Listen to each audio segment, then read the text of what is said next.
वालेकुम, मेरा नाम प्रोफेसर सायरा अफजल है और हमने character building series institute of public health में शुरू की है और मैं आप सबकी बहुत शुक्रगुजार हूँ कि आप तमाम स्टूडेंट्स इस सीरीज़ में बहुत इंटरेस्ट ले रहे हैं और बहुत से सवाल भी कर रहे हैं। तो आज इसका पार्ट 2 जिस पे हमने बात की थी कि हम तफसील से बात करेंगे ऑनेस्टी की।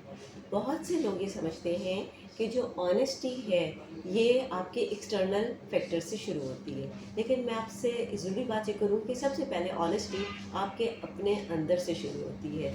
इसीलिए तो कहते हैं कि अपने मन में डूबकर ख्वाजा सुराग़े ज़िंदगी।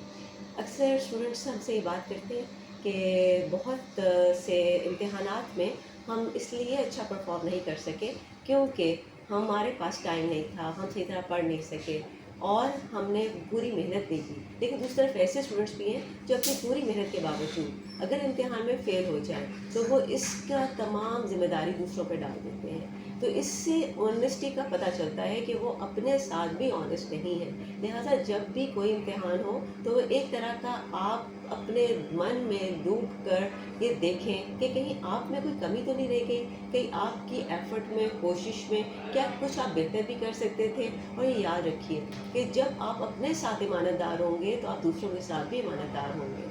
दूसरी इसकी अहम मिसाल हम अक्सर सुनते भी हैं और इसके ऊपर अमल भी करने की कोशिश करते हैं, और वो है कि एक दफ़ा एक शख्स का एक वुड कटर का लकड़ी के दस्ते वाला कुल्हाड़ा पानी में गिर गया और एक शख्स आया और उसने पूछा कि क्या आपका कुल्हाड़ा गिरा है, मैं ढूंढ के देता हूँ। उसने एक सोने का कुल्हाड़ा दिखाया, कहा क्या ये आपका कुल्हाड़ा है? तो उस शख्स ने कहा नहीं, ये मेरा कुल्हाड़ा नहीं है।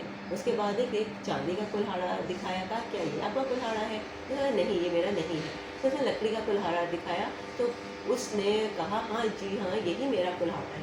तो ये ऑनेस्टी की वजह से उसको वो तीनों कुल्हाड़ियाँ उसने दे दी, जिसमें सोने की, चांदी की और लकड़ी की कुल्हाड़ी शामिल थी। ये कहानी नहीं है, ये वो चीज़ है जो कि आपकी दुनिया में, ज़िंदगी में बार बार सामने आएगी। जब भी आप ऑनेस्टी से किसी काम को परस्यू करते हैं और उसके पीछे अपने आप को हलकान करते हैं, अपनी तमाम मेहनत उसमें करते हैं, तो एक दिन ऐसा आता है कि वो तमाम चीज़ें जो आपकी मेहनत से भी ज़्यादा थी वो भी आपको अता कर दी जाती हैं। इसलिए मैं अपने तमाम स्टूडेंट्स को जिस वक्त मुझे सुन रहे हैं, मेरे सामने बैठे हैं और जो इसको हमारी जो सीरीज़ है कैरेक्टर बिल्डिंग सीरीज़, उसमें अपना रोल प्ले कर रहे हैं, याद रखना कि जो ईमानदारी है वो आपके अंदर से शुरू होती है और उसके बाद बहुत से ऐसी आजमाइश आती है, चैलेंजेस आते हैं जहाँ पे आपकी ईमानदारी को परखा जाएगा, आपकी ऑनेस्टी को परखा जाएगा।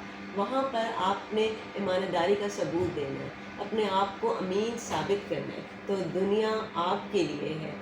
यहाँ पर मैं वो एक शेर भी पढ़ूँगी जो अल्लामा इकबाल ने कहा, सबक फिर पढ़ सदाकत का, अदालत का, शुजाअत का, लिया जाएगा तुझसे काम दुनिया की इमामत का। और ये वादा मेरा वादा नहीं, याद रखें ये वादा खालिक के कायनात का वादा है। आपने इस सब पे अमल करना है। बहुत शुक्रिया।